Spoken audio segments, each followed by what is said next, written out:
بسم اللہ الرحمن الرحیم نحمدہ ونصلی علی رسولہ الکریم۔ آج ہم سورہ جمعہ شروع کریں گے۔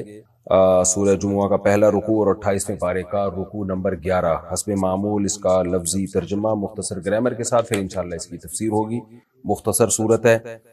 اعوذ باللہ من الشیطان الرجیم، بسم اللہ الرحمن الرحیم۔ یسبح للہ ما فی السماوات وما فی الارض، اللہ کی پاکی بیان کرتی ہے ہر وہ چیز جو آسمانوں میں ہے اور ہر وہ چیز جو زمین میں ہے۔ الملک بادشاہ ہے، مالک کہتے ہیں جو مالک کو کسی چیز کا، ملک کہتے ہیں بادشاہ کو۔ الملک بادشاہ ہے، القدوس ہر عیب سے پاک ہے، مقدس کہتے ہیں جو ہر عیب سے پاک ہو۔ العزیز ہر چیز پر غالب ہے، الحکیم حکمت والا ہے۔ هو الذی اللہ وہ ذات ہے، بعث فی الامیین جس نے امیین میں بھیجا، رسولا ایک رسول۔ امی کسے کہتے ہیں؟ ام کی طرف منسوب ہے، ام ماں کو کہتے ہیں عربی میں، امی ماں والا۔ تو ماں والے کا کیا مطلب؟ جو بچہ ماں کے ساتھ چمٹا ہوتا ہے نا، بچہ ہوتا ہے ماں کی گود میں رہتا ہے، وہ لکھنا پڑھنا جانتا نہیں ہے، تو اس لیے جو بھی لکھنا پڑھنا نہ جانتا ہو، کتابت نہ جانتا ہو، تو اس کو امی کہا جاتا ہے۔ تو عرب میں زیادہ تر لوگ امی تھے، کچھ لوگ تھے جو لکھنا پڑھنا جانتے تھے لیکن میجورٹی امی تھی۔ تو اس لیے اللہ نے فرمایا کہ اللہ وہ ذات ہے جس نے امیین میں بھیجا، رسولاً ایک رسول، منہم انہی میں سے، انہی کی جنس میں سے، یعنی انہی انسانوں میں سے اور انہی کی قوم میں سے۔ یتلو علیہم آیاتہ جو تلاوت کرتا ہے، یعنی جو رسول تلاوت کرتے ہیں ان پر، آیاتہ اللہ کی آیات، ویزکیہم اور ان کا تزکیہ کرتے ہیں۔ تزکیہ کا معنی ہوتا ہے پاک کر دینا، یعنی ظاہری باطنی برائیوں سے پاک کرتے ہیں۔ تفسیر میں ڈیٹیل آئے گی انشاءاللہ۔ وَيُعَلِّمُهُمُ الْكِتَابَ اور یہ رسول سکھاتے ہیں ان کو کتاب، والحکمہ اور حکمت کی باتیں۔ حکمت کیا مطلب؟ ایسی عقل کی باتیں جس سے آپ میں حق اور باطل میں فرق کرنے کی تمیز پیدا ہو جائے، اور بہت سی باتیں سب کو پتا ہوتا ہے کہ یہ صحیح ہیں، بہت سی باتیں سب کو پتا ہوتا ہے یہ غلط ہیں، کچھ باتیں ایسی ہوتی ہیں جن میں ہمیں سیکھنے کی ضرورت ہے، ان کو سیکھے بغیر ہم فیصلہ نہیں کر پاتے کہ یہ صحیح ہیں یا غلط ہیں۔ تو ایسی باریک باتیں عقل کی اور دانش مندی کی، ان کو حکمت کہا جاتا ہے۔ وَإِن كَانُوا مِن قَبْلُ وَإِن یہ اِنَّا کے معنی میں ہے۔ کیوں؟ وجہ ہمیں کیسے پتا چلا یہ ان جو ہے اِنَّا کے معنی میں؟ اس لیے کہ اس کی جو خبر ہے نا فی، اس پہ لام داخل ہے، لفی، تو یہ ان نافیہ نہیں ہے۔ وَإِن كَانُوا مِن قَبْلُ اور بے شک تھے یہ لوگ، من قبل پہلے، لفی ضلال مبین ایک کھلی ہوئی گمراہی میں۔ وَآخَرِينَ مِنْهُمْ اور اللہ نے بھیجا ہے اس رسول کو، یہ امیین پر عطف ہے اس کا، یعنی اللہ نے بھیجا ہے رسول کو امیین میں بھی اور آخرینا اور بھی دوسرے کچھ لوگوں میں، منہم جو انہی میں سے ہوں گے۔ انہی میں سے کا مطلب یہ ہے کہ وہ بھی رسول پر ایمان لے کر آئیں گے اور اسلام لانے میں، ایمان لانے میں انہی کی جنس میں شامل ہو جائیں گے۔ لما یلحقوا بہم لیکن وہ لوگ ابھی تک ان لوگوں سے لاحق نہیں ہوئے ہیں۔ میں نے جب گرامر کے اسباق پڑھائے تھے شروع کے، تو آپ کو یاد ہوگا میں نے بتایا تھا کہ لم یضرب کا معنی اس نے نہیں مارا، اور لما یضرب کا معنی اس نے ابھی تک نہیں مارا۔ تو لما یلحقوا، لحق یلحق لحاقا کا معنی لاحق ہونا، اردو میں بھی یہ لفظ استعمال ہوتا ہے کہ بھئی اس وفاق کے، اس بورڈ کے ساتھ ان کا الحاق ہو گیا ہے، تو لاحق۔ لما یلحقوا بہم یہ جو دیگر دوسرے لوگ ہیں یہ ابھی تک لاحق نہیں ہوئے، بہم ان پہلوں کے ساتھ، یعنی ان امیین کے ساتھ۔ مراد کیا ہے اس سے؟ ترجمے میں کچھ تفسیر ضروری ہوتی ہے تاکہ وہ ترجمہ سمجھ میں آئے۔ تو اللہ فرما رہے ہیں کہ اللہ تعالیٰ نے امیین میں بھی رسول کو بھیجا جو عرب کے امی ہیں، اور آخرین منہم کچھ اور دیگر لوگ ہیں جو ہوں گے انہی کی جنس میں سے، یعنی ایمان لے آئیں گے وہ نبی پر۔ لما یلحقوا بہم لیکن وہ ابھی تک ان پچھلوں سے لاحق ہوئے نہیں ہیں، یعنی وہ پیدا ہی نہیں ہوئے ہیں۔ تو اس سے مراد ہے کہ جو صحابہ ہیں ان کے بعد قیامت تک آنے والے عربی اور عجمی لوگ جو بھی نبی صلی اللہ علیہ وسلم پر ایمان لائیں گے، ان سب کی طرف اللہ نے پیغمبر کو بھیجا ہے۔ دیکھیں بھیجا تو تمام دنیا کے تمام انسانوں کی طرف ہے، لیکن فائدہ چونکہ ان لوگوں نے اٹھایا ہے اس لیے ان کا الگ سے تذکرہ کیا جا رہا ہے۔ وَهُوَ الْعَزِيزُ اور وہ اللہ زبردست غالب ہے، الحکیم حکمت والا ہے۔ ذَلِكَ فَضْلُ اللَّهِ یہ اللہ کا فضل ہے، یعنی پیغمبر کا بھیجنا ان لوگوں میں جن کو لکھنا پڑھنا بھی نہیں آتا، ان میں پیغمبر کا بھیج دینا تاکہ وہ قوم کے مقتدا اور رہبر بنے ساری انسانیت کے، تو یہ اللہ کا فضل ہے۔ یؤتیہ من یشاء جس کو چاہتا ہے اللہ یہ فضل عطا فرما دیتا ہے۔ واللہ ذو الفضل العظیم اور اللہ بہت بڑے فضل والا ہے۔ مثل الذین ان لوگوں کی مثال، حملوا التوراۃ جن پر تورات لادی گئی یا رکھی گئی، لادی گئی کا ترجمہ تو مناسب نہیں ہوگا، لیکن رکھی گئی. حمل یحمل کا معنی ہوتا ہے اٹھانا. حمل یحمل تحمیلا اٹھوانا، اور حملا یہ فعل مجہول ہے، یعنی فعل مجہول کا مطلب کیا ہوتا ہے؟ پیسو وائس، جن پر تورات کو لادا گیا یا تورات کو ان کے اوپر رکھا گیا یا ان کو تورات کا مکلف بنایا گیا. تو ان لوگوں کی مثال جن پر تورات کو رکھا گیا، ثم لم يحملوها، لیکن انہوں نے اس تورات کو اٹھایا نہیں، اس کے بوجھ کو اٹھایا نہیں، مراد عمل نہیں کیا. کمثل الحمار، ان کی مثال گدھے کی طرح ہے. یحمل اسفارا، جو کتابوں کو اٹھاتا ہے. یعنی ان لوگوں کی مثال جن کو اللہ نے مکلف بنایا تھا کہ تم تورات کو اٹھاؤ، لیکن وہ اٹھا نہیں پائے، تو ان کی مثال اس گدھے کی طرح ہے جس پر کتابوں کو لاد دیا گیا. بئس مثل القوم، کیا ہی بری مثال ہے اس قوم کی، الذین کذبوا بآیات اللہ، جو اللہ کی آیات کو جھٹلاتے ہیں. واللہ لا یہدی القوم الظالمین، اللہ ایسے ظالموں کو ہدایت نہیں دیتا. قل یا ایھا الذین ھادوا، اے نبی آپ کہہ دیجئے کہ اے لوگو جو ہادو، جو یہودی ہوئے ہو، ان زعمتم، اگر تمہارا یہ دعویٰ ہے، انکم اولیاء للہ، کہ تم اللہ کے دوست ہو، من دون الناس، دیگر لوگوں کو چھوڑ کر، یعنی دیگر لوگوں کے سوا صرف اور صرف تم ہی اللہ کے دوست ہو. فتمنوا الموت، تو موت کی تمنا کرو. تمنا یا تمنا، تمنین اصل میں تھا تمنین، باب تفاعل، تمنا کرنا، تو پھر تم موت کی تمنا کرو. ان کنتم صادقین، اگر تم اپنے دعوے میں سچے ہو. ولا یتمنونہ، اور یہ تمنا نہیں کریں گے اس موت کی، ابداً، ہمیشہ، یعنی کبھی بھی اس کی تمنا نہیں کریں گے. یہ کیوں نہیں کریں گے بھائی؟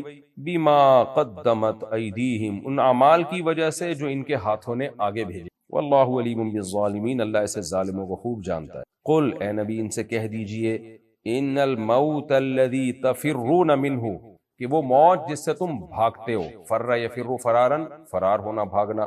فَإِنَّهُ مُلَاقِيكُمْ، تو وہ موت تم سے ملاقات کر کے چھوڑے. لاقا یلاقی، اصل میں تھا زارب یزارب، لاقا یا یلاقی کی طرح جو پڑھا جاتا ہے لاقا یلاقی، تو ملاقی اصل میں تھا ملاقی ین، مزاربن کی طرح اس میں فاعل ہے، تو ملاقین پڑھا جاتا ہے، اور جب مضاف کر دیا تو ملاقی. فَإِنَّهُ مُلَاقِيكُمْ، تو وہ تم سے ملاقات کرنے والی ہے. ثُمَّ تُرَدُّونَ، پھر تم لوٹائے جاؤ گے، إِلَىٰ عَالِمِ الْغَيْبِ وَالشَّهَادَةِ، اس ذات کی طرف جو پوشیدہ باتوں کا علم بھی جانتا ہے اور ظاہری باتوں کا علم بھی جانتا ہے. فَيُنَبِّئُكُمْ، پس وہ اللہ تمہیں خبر دے دے گا، بِمَا كُنتُمْ تَعْمَلُونَ، تمہارے ان اعمال کی جو تم کرتے ہو. یہ جی پہلا رکوع اس کا لفظی ترجمہ مکمل ہو گیا. ہم اس کی تفسیر کی طرف چلتے ہیں. یسبح للہ ما فی السماوات وما فی الارض، ان تمام صورتوں کو اللہ اپنی تقدیس اور تسبیح سے شروع کر رہا ہے کہ اس زمین اور آسمان میں جو کچھ ہے اللہ کی حمد و ثنا بیان کرتا ہے. اللہ تعالیٰ فرماتے ہیں جو کچھ آسمانوں میں اور زمین میں ہے وہ سب اللہ کی تسبیح بیان کرتی ہیں، وہ تمام چیزیں. الملک، اللہ بادشاہ ہے. القدوس، ہر عیب سے پاک ہے. العزیز، زبردست غالب ہے اور حکمت والا ہے. اس کی حکمت کا تقاضا کیا ہے کہ اس نے امیین میں رسول بھیجا. امی جو نہ لکھنا جانتے ہوں نہ پڑھنا جانتے ہوں. صحیح بخاری کی حدیث عبداللہ بن عباس رضی اللہ عنہ، اس کا یہی مطلب بیان کیا کہ نبی نے فرمایا نحن قوم امیون، ہم امی لوگ ہیں جو نہ ہم لکھتے ہیں نہ ہم پڑھتے ہیں. لیکن اللہ تعالیٰ نے اسی امی قوم کو دنیا کا امام بنایا. دیکھیں فضیلت ہے علم کی. لکھنا پڑھنا آنا ایک فن ہے. اللہ اگر کسی کو معجزاتی طور پر یا پیغمبر کے ذریعے کسی کو علم دے دے تو پھر اس کے لیے لکھنا پڑھنا نہ آنا کوئی عیب نہیں رہتا. ہمارے لیے لکھنا پڑھنا نہ آنا عیب اس لیے کہ آج جو نالج کی جو سورس ہے، جتنی بھی نالج کے ذریعے ہیں، وہ لکھے پڑھے بغیر آ نہیں سکتے. اس کی مثال ایسے جیسے یوسف علیہ الصلوۃ والسلام نے کیا کہا تھا کہ انی حفیظ علیم، آپ مجھے وزیر خزانہ بنا دیں کیونکہ میں خزانوں کی حفاظت بھی کرنا جانتا ہوں اور یہ علم بھی جانتا ہوں، علیم بھی ہوں. اب سوال پیدا ہوتا ہے یوسف علیہ السلام نے تو کسی یونیورسٹی میں اکاؤنٹنگ کا علم نہیں سیکھا کہ وہ خزانوں کو تقسیم کرنا اور کتنا بچانا ہے اور یہ کس راشن کی اور غلے کی کیا قیمت ہوگی. یہ تو اکنامکس کے ماہرین ہی یہ بتاتے ہیں. تو مصر جیسی ایک کثیر الآبادی یعنی کثیر الآباد کنٹری میں کتنا راشن رکھنا ہے، کتنا تقسیم کرنا ہے اور کس قیمت پہ تقسیم کرنا ہے، یہ کوئی دیسی طریقے سے تو ممکن نہیں تھا. اس کے لیے تو یہ شماریات کا علم آنا ضروری تھا، جس کو انگلش میں اکاؤنٹنگ کا علم کہتے ہیں. تو یوسف علیہ السلام نے کسی یونیورسٹی میں نہیں پڑھا، لیکن آپ اکاؤنٹنگ کا علم جانتے تھے. یہ معجزاتی طور پر. تو اسی طرح اللہ تعالیٰ نے نبی صلی اللہ علیہ وسلم کو علوم دیے اپنے غیب سے، اپنے خزانوں سے. تو اس لیے کسی پیغمبر کے بارے میں اگر کوئی یہ کہتا ہے نا کہ آپ لکھنا پڑھنا نہیں جانتے تھے، تو یہ عیب نہیں ہے، یہ عیب کی بات نہیں ہے، کیونکہ عیب ہے کم علم ہونا. تو اہل سنت والجماعت کا اس پر اجماع ہے، بلکہ پوری امت کا اجماع ہے. جو اہل سنت والجماعت میں داخل نہیں ہے ان کا بھی اجماع ہے کہ اللہ کے بعد سب سے زیادہ علم اللہ نے سید الانبیاء محمد صلی اللہ علیہ وسلم کو دیا. تو اسی طرح صحابہ کرام میں جو صحابہ لکھنا پڑھنا نہیں جانتے تھے، انہوں نے بھی امت کو پڑھایا ہے. کیوں؟ انہوں نے نبی صلی اللہ علیہ وسلم سے علم حاصل کیا اور اس علم کو امت تک پہنچایا ہے. تو ان کا بھی لکھنا پڑھنا نہ جاننا یہ ان کے لیے عیب نہیں ہے، بلکہ قرآن یعنی ایک معجزے کے طور پر بیان کر رہا ہے کہ اللہ تعالیٰ جب کسی سے کوئی کام لینا چاہے تو وہ لے لیتا ہے کام. وہ اس کا محتاج نہیں ہے کہ ایسی قوم کو امام بنائے جو لکھنا پڑھنا جانتی ہو. تو اللہ اپنی قدرت بیان کر رہا ہے کہ هو الذی بعث فی الامیین، وہ اللہ وہ ذات ہے جس نے ان لوگوں میں جو نہ لکھنا جانتے ہیں نہ پڑھنا جانتے ہیں ایک رسول بھیج دیے. منہم، انہی میں سے. یہ انہی میں سے کیوں بھیجا؟ اس لیے کہ انسان اپنی قوم کی بات کو، اپنے قوم کے فرد کی بات کو، ان کے لب و لہجوں کو زیادہ اچھی طرح سمجھتا ہے. تو براہ راست خطاب نبی کا عرب اور قریش سے تھا، اور پھر ان کے ذریعے پوری انسانیت تک اللہ کے دین کا پیغام پہنچائے. یتلو علیہم آیاتہ، نبی کی ذمہ داری کیا ہے؟ اللہ کی آیات ان کو پڑھ کے سناتے ہیں، یعنی ظاہری تلاوت کرتے ہیں. پھر ویزکیہم، ان کا تزکیہ کرتے ہیں. تزکیہ کا کیا مطلب؟ جو باطل عقیدے ہیں ان سے بھی ان کو پاک کرتے ہیں، اور جو باطل اعمال ہیں، جھوٹ ہے، عہد شکنی ہے، جو بھی اخلاقی برائیاں ہیں. تو اس لیے علماء نے اس کا بڑا اچھا ایک ترجمہ، جو جامع ترجمہ ہے وہ یہ کیا ہے کہ یزکیہم کا مطلب یہ ہے کہ عقائد ذمیمہ اور اخلاق ذمیمہ سے پاک کرتے ہیں. مذموم اخلاق اور مذموم عقیدوں سے نبی صلی اللہ علیہ وسلم صحابہ کو پاک کرتے ہیں. یزکیہم وَيُعَلِّمُهُمُ الْكِتَابَ، اور ان کو کتاب سکھاتے ہیں، یعنی قرآن کی تلاوت بھی کرتے ہیں اور پھر قرآن سکھاتے بھی ہیں. قرآن کا مفہوم کیا ہے، اس پر عمل کیسے کرنا ہے، یہ بھی بتاتے ہیں. والحکمہ، اور حکمت کی باتیں جس کو حدیث کہا جاتا ہے. تو یہ بہت ہی اہم ترین آیت ہے. دیکھیں اس میں اللہ تعالیٰ نے نبی صلی اللہ علیہ وسلم کے 4 منصب بیان کیے ہیں. ایک تلاوت کتاب. ظاہر ہے اللہ کے نبی اگر ہمیں قرآن پڑھ کے نہ سناتے تو صحابہ کو کیا پتہ چلتا کہ اللہ کا کلام کیا ہے. تفسیر تو بات کی چیز ہے نا، پہلے یہ تو پتہ چلے کہ اللہ کی ذات سے کون سا کلام نکلا ہے جو نبی پر وحی بن کے نازل ہو. تو نبی کی ذمہ داری ہے آپ اپنی زبان مبارک سے اللہ کا وہ کلام جو آپ کے قلب مبارک پہ نازل ہوا وہ آپ کی زبان سے جاری ہوتا ہے. اور اس میں نبی نے کوئی خیانت نہیں کی، بلکہ اللہ یعنی نبی صلی اللہ علیہ وسلم کو اتنی فکر ہوتی تھی کہ کوئی لفظ مجھ سے رہ نہ جائے. تو اللہ آپ کو تسلی دیتا تھا وَلَا تَعْجَلْ بِالْقُرْآنِ مِنْ قَبْلِ أَنْ يُقْضَى إِلَيْكَ وَحْيُ، سورہ طٰہٰ میں کہ آپ قرآن پڑھنے میں جلدی نہ کریں، اس وحی کو مکمل ہونے دیا کریں. جس خدا نے، جس اللہ نے آپ پہ اس کلام کو نازل کیا ہے وہ حفاظت بھی خود ہی کرے گا اس کی. آپ اپنے اوپر بوجھ نہ لیں اس وحی کو.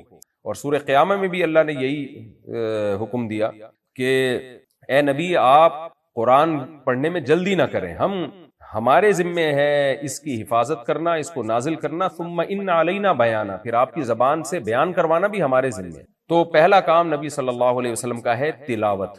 تو نبی نے صحابہ کے سامنے تلاوت کی، صحابہ کرام نے ان قراءتوں کو محفوظ کیا، اور پھر صحابہ سے تابعین نے ان قراءتوں کو محفوظ کیا، تابعین سے تبع تابعین نے. پھر وہ مشہور 7 قراء ہیں جن تک یہ قراءتیں چلتی ہیں. پھر ان کے بعد آج تک یہ علم سینہ بسینہ چلا آ رہا ہے. اگر کوئی شخص یہ کہتا ہے کہ میں نے ڈائریکٹ قرآن پڑھنا سیکھ لیا تو وہ جھوٹ ہے، وہ اس کے پڑھنے کا کوئی اعتبار نہیں. اسے سند پیش کرنی پڑے گی کہ میں نے فلاں قاری سے پڑھا، فلاں قاری نے فلاں قاری سے. گو کہ اس کو سند یاد نہ ہو لیکن وہ سند نبی صلی اللہ علیہ وسلم تک متصل ہونی چاہیے، ورنہ آپ کے پڑھے ہوئے کا پھر شرعی طور پر اعتبار ہے نہیں. دوسری بات یہ اللہ نے فرمایا دوسرا کام کیا ہے نبی کا، وَيُزَكِّيهِمْ، نبی صلی اللہ علیہ وسلم ان کا تزکیہ کریں. دیکھیں ایسا بھی ہو سکتا تھا کہ اللہ کے نبی قرآن دے کے چلے جاتے اور حدیث دے کے چلے جاتے اور کہتے بس خود عمل کرتے رہو. نہ، یہ تزکیہ نام ہے تربیت کا.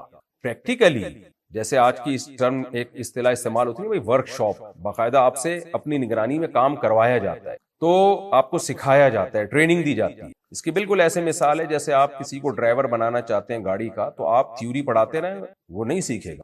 آپ کو اس کے ساتھ سیٹ پہ بیٹھنا پڑے گا، اس کو لمحہ بلمحہ آپ کو اس کو گائیڈ کرنا پڑے گا، پھر جا کے وہ اس قابل ہوتا ہے کہ ایک گاڑی چلانے کا جو ہے ڈرائیور بن جائے. تو اللہ فرماتے ہیں وَيُزَكِّيهِمْ، نبی ان کا تزکیہ کریں گے، یعنی اپنی نگرانی میں آپ ان کے اخلاق اور عقیدوں کو درست کریں گے۔ تو اسی وجہ سے صحابہ کرام نے قرآن اور حدیث پر اکتفا نہیں کیا، بلکہ نبی صلی اللہ علیہ وسلم سے اپنا تزکیہ کروایا ہے۔ تزکیہ کا مطلب کیا ہے؟ دل سے دنیا کی محبت کو خالی کر دینا، اللہ کی محبت پیدا کرنا، تمام جو رذیل اخلاق ہیں، باطنی برائیاں ہیں، کینہ ہے، حسد ہے، بغض ہے، یہ سب چیزوں سے اپنے دل کو پاک کرنا، دنیا کے بارے میں یہ احساس ہونا کہ یہ مسافر خانہ ہے، یہ دل لگانے کی جگہ نہیں ہے۔ تو ہر جو آپ کے اندر جو جذبے ہیں، چاہے وہ نفرت کے ہوں چاہے محبت کے ہوں، ان کو اعتدال میں لے کر آنا، بخل کو سخاوت سے تبدیل کرنا۔ تو یہ صحابہ کرام نے نبی کی صحبت اٹھا کے یہ سب چیزیں سیکھی، پھر تابعین نے صحابہ سے سیکھی۔ ظاہر ہے جب صحابہ نبی سے سیکھے بغیر تزکیہ نہیں کرا سکتے تھے، تو تابعین ڈائریکٹ قرآن و حدیث سے ہی اپنا تزکیہ کیسے کرا لیتے؟ ان کو بھی تو ایک مربی چاہیے تھا، کوئی مربی ان کو بھی چاہیے تھا، تو ان کے مربی صحابہ کرام تھے۔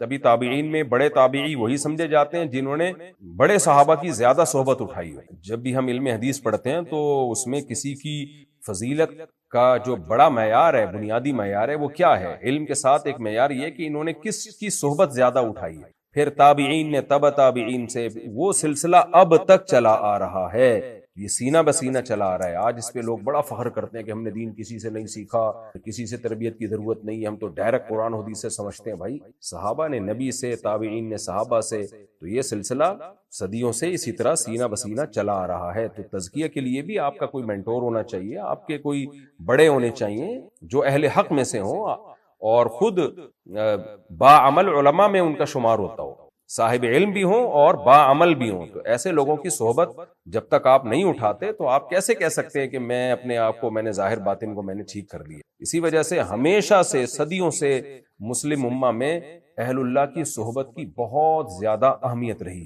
یہ صدی جس میں ہم داخل ہوئے ہیں، یہ اس صدی کی ایک بدعت ہے کہ لوگ سمجھتے ہیں کہ ہمیں اللہ والوں کی صحبت کی ضرورت نہیں ہے۔ آگے اللہ فرماتے ہیں وَيُعَلِّمُهُمُ الْكِتَابَ، اور یہ نبی ان کو کتاب سکھائیں گے بھی۔ یہ بھی بڑی اہم بات ہے بھائی، صحابہ کرام کی زبان میں قرآن نازل ہوا، ان کو سیکھنے کی کیا ضرورت تھی؟ صرف اتنا کہہ دینا کافی تھا نبی قرآن پڑھ کے سنائیں گے، بھائی ان کی زبان میں خود ہی سمجھ جائیں گے؟ نہ نہ نہ نہ، قرآن میں معنوی تحریف ہو سکتی تھی، لوگ اپنی اپنی مرضی سے قرآن کی آیتوں کی تشریح کرتے، جیسے یہود و نصارہ نے کی ہے اپنی آسمانی کتابوں کی۔ تو اس لیے اللہ نے فرمایا کہ نبی ہی قرآن کا مطلب بھی تمہیں بتائیں گے۔ تو کسی آیت میں اشکال ہو تو نبی کی طرف لوٹاؤ، اس کو نبی صلی اللہ علیہ وسلم ایکسپلین کریں گے۔ تبھی قرآن کی تشریح حدیث سے ہٹ کے کبھی نہیں کی جاتی، اور قرآن، حدیث، اجماع صحابہ اور ائمہ سلف کیا کہتے ہیں، یہ پورے مجموعے سے ہمیں پتہ چلتا ہے کہ قرآن کیا کہنا چاہتا ہے۔ یہاں بھی آج کچھ ایسے اسکالرز پیدا ہو گئے ہیں جو کہتے ہیں میں اپنی طرف سے مطلب بیان کروں گا، مفسرین نے کیا لکھا، صحابہ تابعین اس آیت کے بارے میں کیا کہتے ہیں، حدیث کیا کہتی ہے، مجھے اس سے کوئی غرض نہیں ہے۔ تو یہ خوب سمجھ لینا چاہیے، ایسے اسکالرز گمراہ ہوتے ہیں اور گمراہی پھیلا رہے ہوتے ہیں۔ تو اللہ نے فرمایا نبی ان کو کتاب کا علم سکھائیں گے، والحکمہ، اور حکمت یعنی حدیث۔ کتاب کے علاوہ بھی ہے جس کو وحی غیر مطلوع کہا جاتا ہے، یہ بھی حجت ہے۔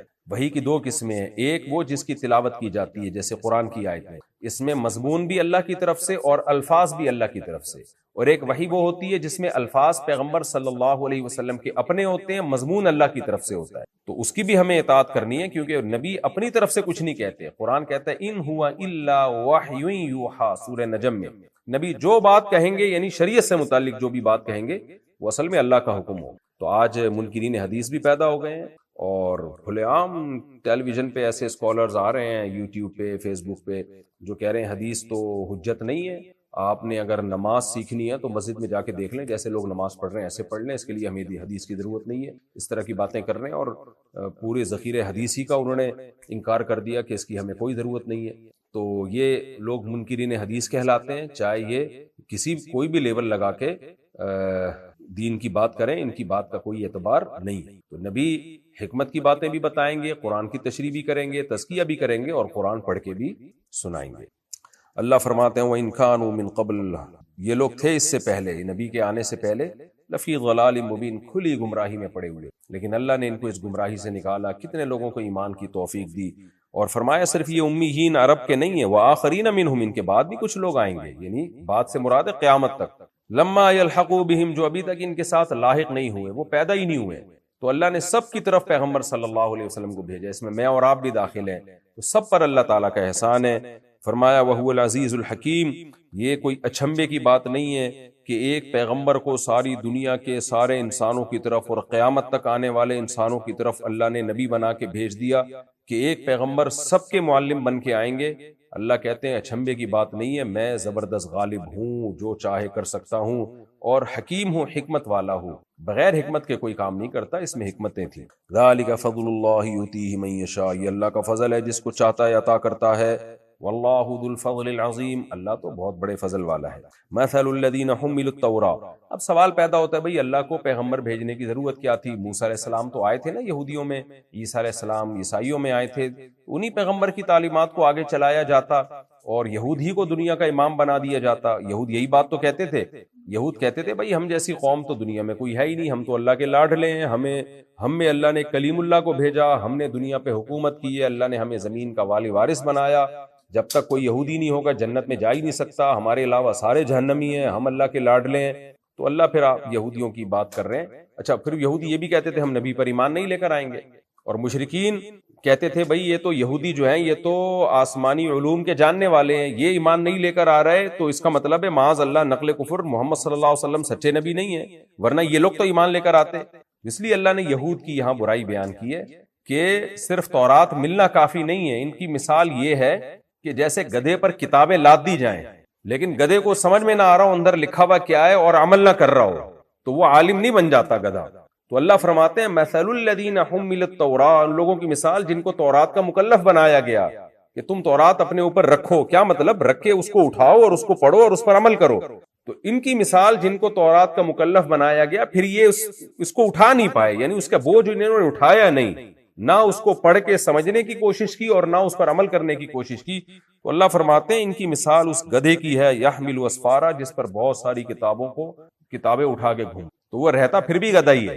تو آپ نے تورات پڑھ لی ہے یا پڑھی بھی نہیں ہے سرے سے آپ نے، اور اگر پڑھ لی ہے تو عمل میں آپ زیرو ہو، تو پھر اس پہ اتنا فخر کرنا یہودیوں کا کہ ہم اللہ کے لاڈلے ہیں۔ کہاں سے لاڈلے ہو گئے بھیا؟ صرف ایک پیغمبر کا آپ میں آنا تو اس کی علامت نہیں ہے کہ آپ اللہ کے لاڈلے ہیں۔ تو اللہ فرماتے ہیں انہوں نے عمل نہیں کیا تورات پر، اور عمل کرتے تو نبی صلی اللہ علیہ وسلم پر ایمان بھی لے کر آتے، کیونکہ تورات میں تو نبی کی بشارتیں موجود ہیں۔ تو اس لیے اللہ فرماتے ہیں یہودیوں کے ان دعووں اور نعروں سے متاثر نہ ہو، ان کی مثال اس گدھے کی ہے جس نے کتابوں کا بوجھ لادا ہوا۔ وہ آج بھی یہی مثال ہے کہ آپ اگر قرآن پر عمل نہیں کرتے اور بس اس پہ خوش ہیں کہ میں مسلمان ہوں اور میں محمد صلی اللہ علیہ وسلم پر ایمان رکھتا ہوں، عمل میں آپ زیرو ہیں، تو مسلمانوں پر بھی پھر یہ مثال فٹ آئے گی کہ صرف کتابیں اٹھا لینے سے تھوڑی کچھ ہوتا ہے، اگر آپ اس کو نہ سمجھتے ہیں نہ اس پر عمل کرنے کی آپ کوشش کرتے ہیں۔ گدھے کی مثال اس لیے دی ہے کہ وہ حماقت میں مشہور ہے، اس بیچارے کو یہ بھی نہیں پتا ہوتا یہ کتاب بھی ہے یا یہ کیا ہے، یہ بوجھ ہے۔ تو اللہ نے گدھے کی اس لیے مثال دی۔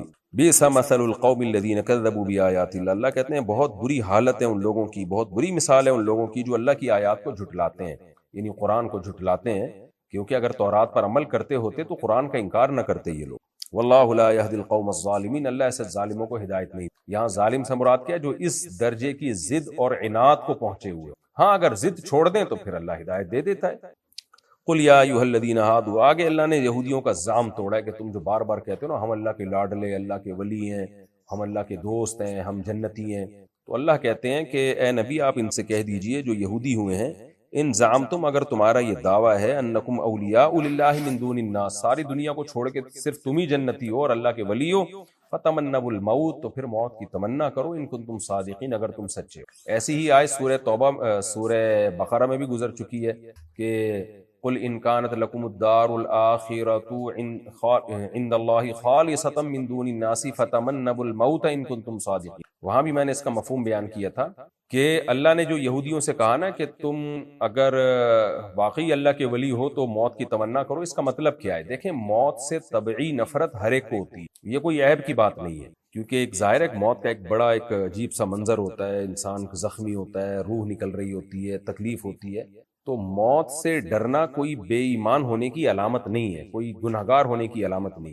اسی طرح بعض دفعہ مسلمان موت سے اس لیے بھی ڈر رہا ہوتا ہے کہ وہ اللہ کے خوف کا اس میں غلبہ ہوتا ہے کہ ٹھیک ہے میں نیک اعمال کر رہا ہوں لیکن پتہ نہیں میری کوئی غلطی پہ قیامت کے دن پکڑ نہ ہو جائے۔ تو یہ ڈرنا بھی برا نہیں ہے، بلکہ یہ اس لحاظ سے پسندیدہ ہے کہ آپ کو اپنے گناہوں پہ ندامت ہے۔ لیکن ایک موت سے ڈرنا وہ ہوتا ہے جو اس وقت یہودیوں میں تھا۔ وہ ڈرنا کیا تھا؟ عقلی طور پر بھی موت سے ان کو نفرت تھی۔ عقلی اور طبعی میں کیا فرق ہے اس کی میں ایک آسان سی مثال دیتا ہوں. جب آپ ڈاکٹر کے پاس جاتے ہیں، آپ کو سخت شدید درد ہو رہا ہے، ڈاکٹر کہتا ہے بھائی پین کلر کا انجیکشن لگانا پڑے گا. آپ عقلی طور پہ راضی ہوتے ہیں کہ ٹھیک ہے یہ ٹیکا لگا دو کیونکہ اس کے بغیر میرا درد ٹھیک نہیں ہوگا. لیکن جب ٹیکا لگتا ہے تو آپ کو تکلیف ہوتی ہے، وہ پین آپ کو محسوس ہوتا ہے، اس لیے آپ تھوڑا سا ڈرتے بھی ہو اور ہاتھ سے ڈاکٹر کے ہاتھ کو اور انجیکشن کو پیچھا کرنے کی بھی کوشش کرتے ہو. تو یہ طبعی چیز ہے. تو طبعی طور پر تو آپ کو تکلیف ہوتی ہے، لیکن عقلی طور پر آپ راضی ہوتے ہو. تو ایسے ہی مسلمان عقلی طور پر موت کے لیے راضی ہوتا ہے، کیونکہ اس کو پتا ہے کہ بھائی ایک نہ ایک دن تو بہرحال سب نے جانا ہے. اور وہ شہادت کی دعائیں بھی مانگتا ہے کہ اللہ موت تو برحق ہے، تو مجھے اپنے راستے میں شہادت دینا تاکہ میں جنت میں چلا جاؤں. کیونکہ اس کو نبی صلی اللہ علیہ وسلم کے وعدوں پر یقین ہے. وہ الگ بات ہے کہ عین وقت پہ ہو سکتا ہے وہ گھبرا جائے، ہو سکتا ہے وہ، کیونکہ انسان ہے، گوشت کا بنا ہوا انسان ہے، وہ لوہے کا اسٹیل کا بنا ہوا نہیں ہے، عین وقت پہ اس کو خوف آ جائے. لیکن یہود میں زبان سے بھی موت کی تمنا نہیں تھی کہ پھوٹے منہ یوں کہہ دیتے کہ اللہ ہمیں میدان جنگ میں شہادت چاہیے جو مسلمانوں کے خلاف لڑ رہے ہیں. صحابہ تو شہادت مانگا کرتے تھے. آج بھی جو اللہ کی راہ میں لڑنے والے مجاہدین حق کے لیے لڑتے ہیں وہ شہادت مانگتے ہیں اللہ تعالیٰ سے. لیکن یہودیوں کی جب مسلمانوں سے لڑائی ہوتی تھی، یہودی کہتے تھے ہم برحق ہیں اور مسلمان معاذ اللہ نقل کفر، معاذ اللہ جو ہے وہ باطل پر ہیں. تو ٹھیک ہے شہادت کی دعائیں مانگو نا. ان کو پتا تھا ہم نے مرنا ہے، جہنم میں جانا ہے، کیونکہ ہم سچے نبی کا انکار کر رہے ہیں. تو اللہ کہتے ہیں اگر تم واقعی اللہ کے ولی ہو تو منہ سے ایک دفعہ موت کا اظہار تو کر دو، موت کی تمنا تو کر دو. اس چیلنج کے بعد بھی یہودیوں نے منہ سے ایک دفعہ موت کی تمنا نہیں کی ہے. تو اللہ کہتے ہیں اس سے پتہ چلتا ہے کہ تمہارے اندر جو موت کی نفرت ہے وہ صرف طبعی طور پہ نہیں ہے، عقلی طور پہ بھی تم موت سے نفرت کرتے ہو، کیونکہ تمہیں پتہ ہے کہ مرنے کے بعد ہمارا ٹھکانہ جہنم ہے. اور خود یعنی تمہیں پتہ ہے کہ ہم لوگوں کو بیوقوف بنا رہے ہیں، اپنی حرکتوں پر تم خود مطلع ہو. تو یہ مطلب ہے اس آیت کا. اس آیت کا یہ مطلب نہیں ہے کہ طبی طور پر کسی کو موت سے نفرت نہ ہو، وہ ہر شخص کو ہو سکتی. تو اس آیت کے بعد بھی یہودیوں نے منہ سے ایک دفعہ بھی تمنا نہیں کی، یعنی وہ جھوٹی تمنا دکھانے کے لیے مسلمانوں کو موت کی جھوٹی تمنا کرتے ہوئے بھی ڈرتے تھے. اس لیے قرآن نے کہا یہ بہت حریص ہیں زندگی پر، ان کو آخرت کا بالکل ان کے دل میں کوئی تصور ہے ہی نہیں. یہاں مفسرین نے ایک بات لکھی ہے کہ اس آیت سے جو خطاب ہے وہ اس وقت کے یہودیوں کو خطاب ہے. تو یہ ضروری نہیں ہے کہ قیامت تک یہودیوں کی یہی صفت ہو اور وہ کبھی ظاہری طور پر بھی موت کی تمنا نہ کریں، یہ ضروری نہیں ہے. لیکن اس وقت کے یہودیوں پر یہ آیت بہرحال صادق ہوئی. اور ایک دفعہ بھی ہمیں کسی روایت میں یا تاریخی یا حدیث میں نہیں ملتا کہ یہودیوں نے اس آیت کے نازل ہونے کے بعد بھی کوئی شہادت کی کبھی تمنا کی ہو جیسے صحابہ کرام کیا کرتے تھے. تو یہ اس وقت کے یہودیوں کے ساتھ خاص ہے. لیکن اتنی بات آج بھی ایک چیز نظر آتی ہے، جو متعصب قسم کے یہودی ہیں، جو صہیونی ہیں، جو لڑ رہے ہیں مسلمانوں سے، ظلم کر رہے ہیں، ان کے بارے میں جو لوگ ان کے حالات کو جانتے ہیں وہ کہتے ہیں آج بھی ان کی کنڈیشن یہی ہے کہ موت پہ سے بہت ڈرتے ہیں یہ لوگ. واللہ عالم بالصواب. میں نے خود سے تو نہ کبھی ان ظالم یہودیوں کو جو لڑ رہے ہیں مسلمانوں سے دیکھا، لیکن لوگوں نے جنہوں نے ان کے ساتھ رہے ہیں وہ بتاتے ہیں کہ آج بھی ان کی یہی حالت ہے کہ یہ موت سے بہت زیادہ دوسری قوموں کی نسبت بہت زیادہ ڈرتے ہیں. واللہ عالم. آگے اللہ فرماتے ہیں وَلَا يَتَمَنَّوْنَهُ أَبَدًا. یہ جو یہودی ہیں یہ کبھی بھی موت کی تمنا نہیں کریں. کیوں؟ بما قدمت ایدیہم. انہوں نے جو اعمال آگے بھیجے ہیں ان کو پتہ ہے ہم نے کیا کیا. تو اور واقعی انہوں نے جو نبی صلی اللہ علیہ وسلم کے دور میں یہودی تھے کبھی بھی تمنا نہیں کی، اس چیلنج کے بعد بھی نہیں کی. حالانکہ چیلنج جب کیا جاتا ہے تو انسان جھوٹے منہ ہی کر لیتا ہے کام دوسروں کو دکھانے کے. واللہ علیم بالظالمین. اللہ ظالموں کو خوب جانتا ہے. آگے اللہ فرماتے ہیں کہ تم جو اتنا ڈرتے ہو موت سے تو اور اس زندگی سے محبت کرتے ہو تو ایک دن تو موت نے تمہیں پکڑ لینا ہے. قل ان الموت الذی تفرون منہ. اے نبی ان سے کہہ دیجیے وہ موت جس سے تم دور بھاگتے ہو فإنہ ملاقیکم، وہ تم سے ملاقات کر کے رہے گی. ثم تردون الی عالم الغیب والشہادہ. پھر اس ذات کی طرف تمہیں لوٹایا جائے گا جو غیب کا علم بھی جانتی ہے جو ذات اور ظاہری علم بھی جانتی ہے. وہ سب گناہوں پہ تمہیں سزا دے گی. فَيُنَبِّئُكُم بِمَا كُنتُمْ تَعْمَلُونَ. وہ ذات تمہیں باخبر کر دے گی ان اعمال پر جو تم اعمال دنیا میں کیا کرتے تھے. تو اس لیے موت سے تو بچ نہیں سکتے، تو بہتر ہے کہ موت کی تیاری کرو. یہ خلاصہ ہے. اور یہ صرف یہودیوں کے لیے خطاب نہیں ہے بھائی، یہ ہمیں بھی خطاب. آج بھی مسلمانوں میں جو دنیا پرست لوگ ہیں، جو آپ دیکھ لیں موت کی ایسے ان کے دل میں وحشت ہوتی ہے اور ایسا موت سے جی چراتے ہیں. کیوں؟ وجہ اس کی ہے ان کو پتہ ہے ہمارے پاس پلے کچھ ہے ہی نہیں مرنے کے بعد. تو اللہ تعالیٰ ہمیں موت سے پہلے موت کی تیاری کی توفیق عطا فرمائے. یہ ہمارا ایک رکوع کمپلیٹ ہو گیا. اب ہم دوسرے رکوع کی طرف چلتے ہیں. سورہ جمعہ کا دوسرا رکوع اور 12واں رکوع 28ویں پارے کا، حسب معمول اس کا مختصر لفظی ترجمہ مختصر گرامر کے ساتھ، پھر انشاءاللہ اس کی تفسیر ہوگی، بہت مختصر ہے، میں جلدی جلدی پڑھ لیتا ہوں۔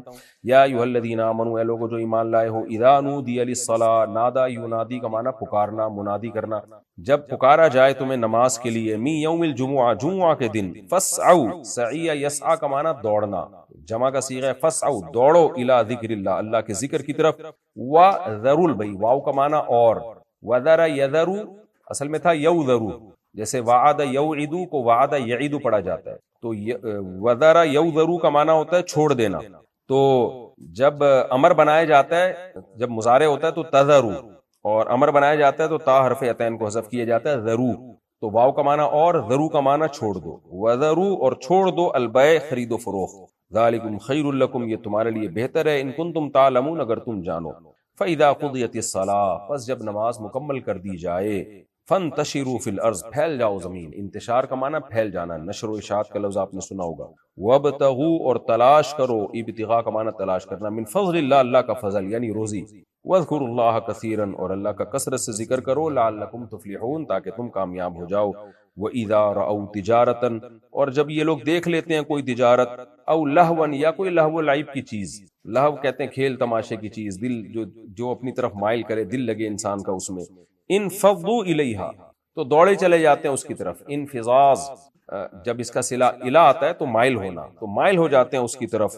وَتَرَكُوكَ اور اے نبی ترک کر دیتے ہیں آپ کو، چھوڑ دیتے ہیں آپ کو، قائماً کھڑے ہوئے، یعنی آپ کو کھڑا چھوڑ کر یہ اس کی طرف چلے جاتے ہیں۔ قل ما عند اللہ خیر، اے نبی کہہ دیجئے جو کچھ اللہ کے پاس ہے، خیر وہ بہتر ہے، من اللہوی کھیل تماشوں سے، ومن التجارہ اور تجارت سے، واللہ خیر الرازقین اور اللہ بہترین روزی دینے والا۔ اس آیت کا ایک شان نزول ہے کہ جب نبی صلی اللہ علیہ وسلم نے مدینہ منورہ میں جمعہ شروع کیا تو بعض روایات سے پتہ چلتا ہے کہ آپ جمعے کا خطبہ نماز کے بعد پڑھا کرتے تھے، اور پھر آپ نے جمعے کا خطبہ نماز سے پہلے شروع، تو جمعہ کا خطبہ نماز سے بعد میں ہو یا پہلے ہو، بہرحال خطبے کے دوران اب قحط کی حالت بھی تھی مدینہ میں اور مالی تنگی بھی تھی، تو ایک تجارتی قافلہ آیا تو نبی صلی اللہ علیہ وسلم خطبہ دے رہے تھے، بعض صحابہ جو تھے وہ اس تجارتی قافلے کی طرف چلے گئے، بھئی خرید و فروخت کرتے ہیں تاکہ ہم اپنی غربت کو دور کریں، اور نبی صلی اللہ علیہ وسلم منبر پہ اکیلے کھڑے ہوئے، یعنی چند اصحاب رسول کے ساتھ کھڑے ہوئے تھے، جو اکابر صحابہ تھے بڑے بڑے وہ بیٹھے رہے،